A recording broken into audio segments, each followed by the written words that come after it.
Posledný októbrový týždeň bol pre žiakov materskej škôlky výnimočný. Zavítali ku nám dobrovoľní hasiči z Mojmiroviec, aby spestrili výchovno-vzdelávací proces zážitkami, ako trénujú deti, ale aj dospelí, aby boli pripravení, keď začne niekde požiar alebo nejaká nehoda. Ukázali deťom, čo všetko auto obsahuje, ako sa s niektorými vecami narába a hlavne, ako tie deti chodia trénovať a pripravovať sa, keď budú dospelí k rôznym zásahom. Medzi malými deťmi je teda veľký záujem, ako môžete vidieť za mnou, ešte doteraz si skúšajú veci.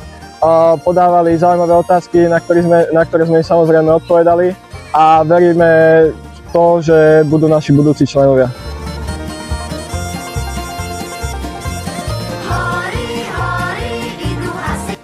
Náš tréning má priebeh taký, že vlastne stretneme sa v daný čas na danom mieste, ako teda bude napísané na facebookovej stránke.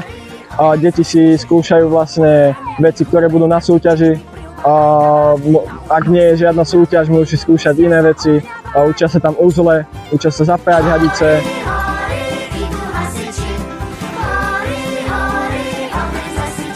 A deti si z dnešného dňa naozaj odniesli veľa zážitkov a skvelých dojmov.